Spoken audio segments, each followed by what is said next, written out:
और मुझे खुशी है कि मुझे अपने कोचिंग संस्थान के इस कला मंच पर 2 शब्द बोलने का मौका मिला है।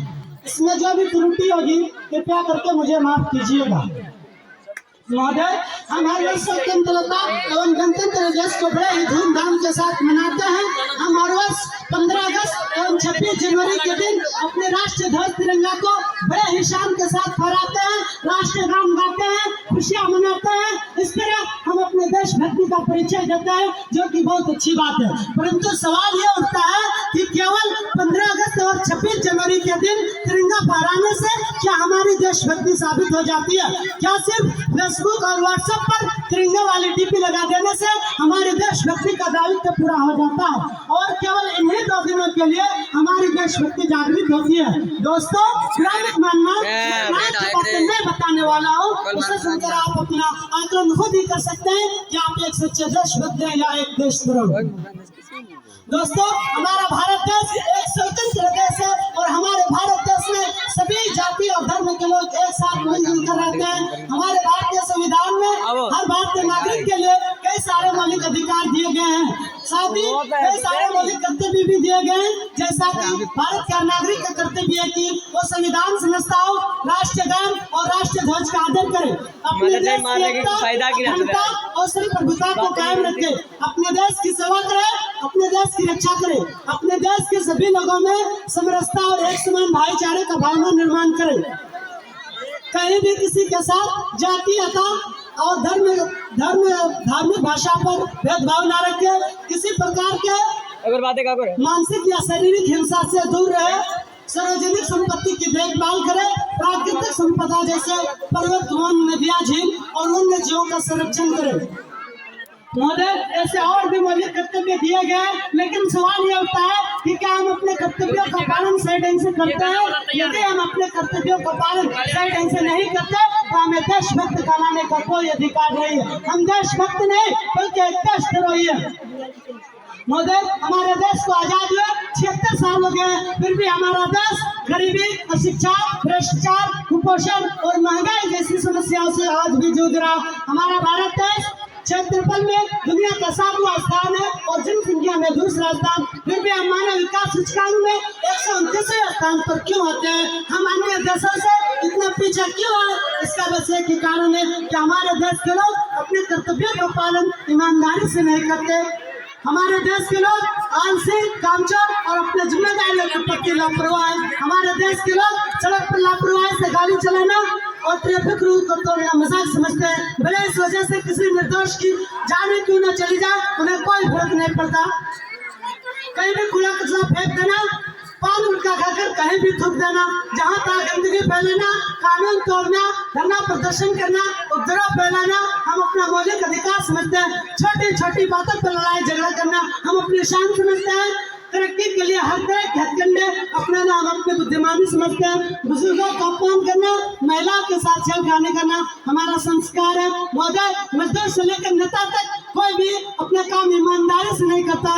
चपरासी से लेकर बड़े अधिकारी तक सब कोई भ्रष्ट है, हर कोई सिर्फ अपने फायदे की सोचता। इस तरह हमारे देश का विकास कैसे होगा?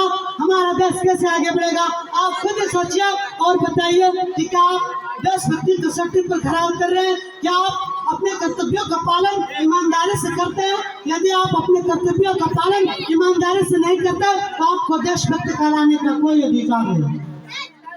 ये नफरत बुरी है, न पालो इसे। ये नफरत बुरी है, न पालो इसे। दिलों में खालिस अगर तो निकालो इसे।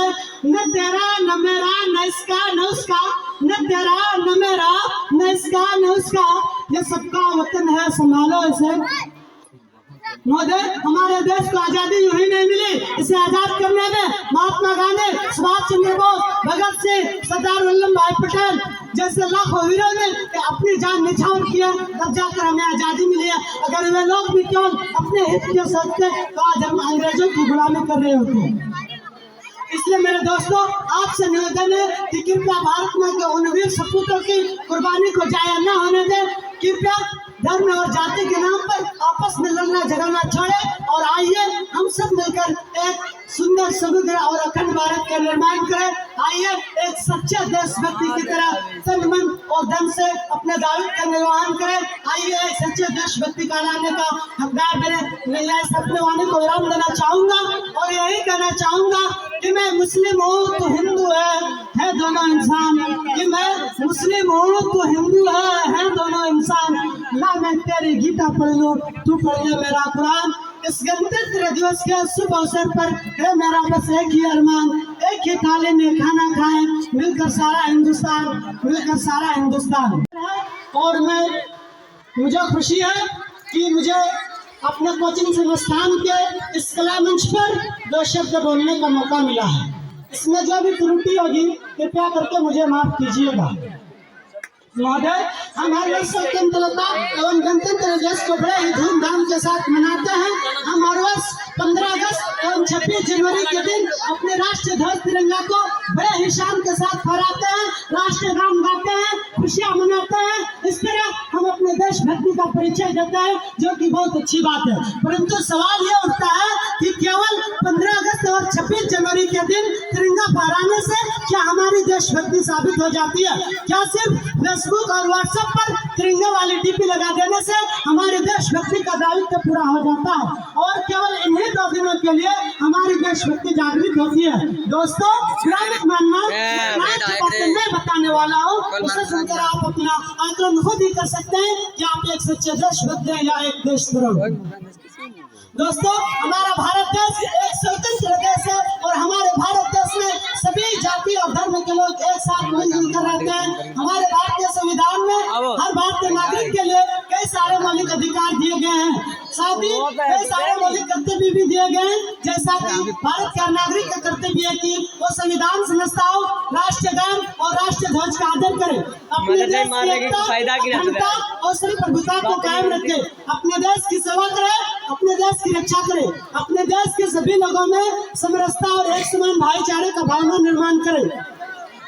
कहीं भी किसी के साथ जातीयता और धार्मिक भाषा पर भेदभाव न रखे, किसी प्रकार के मानसिक या शारीरिक हिंसा से दूर रहे, सार्वजनिक संपत्ति की देखभाल करे, प्राकृतिक संपदा जैसे पर्वत, वन, नदियां, झील और वन्य जीवों का संरक्षण करे। महोदय, ऐसे और भी मौलिक कर्तव्य दिए गए, लेकिन सवाल ये उठता है कि क्या हम अपने कर्तव्यों का पालन सही ढंग से करते हैं? यदि हम अपने कर्तव्यों का पालन सही ढंग से नहीं करते तो हमें देशभक्त कहलाने का कोई अधिकार नहीं है। हम देशभक्त नहीं बल्कि एक देशद्रोही है। महोदय, हमारे देश को आजाद हुए 76 साल हो गए, फिर भी हमारा देश गरीबी, अशिक्षा, भ्रष्टाचार, कुपोषण और महंगाई जैसी समस्याओं से आज भी जूझ रहा। हमारा भारत देश क्षेत्रफल में दुनिया का 7वां स्थान है और जनसंख्या में दूसरा स्थान, फिर भी हम मानव विकास सूचकांक में 129वें स्थान पर क्यों होते हैं? हम अन्य देशों से इतना पीछे क्यों है? इसका बस एक ही कारण है कि हमारे देश के लोग अपने कर्तव्यों का पालन ईमानदारी से नहीं करते। हमारे देश के लोग आलसी, कामचोर और अपने जिम्मेदारियों के प्रति लापरवाह हैं।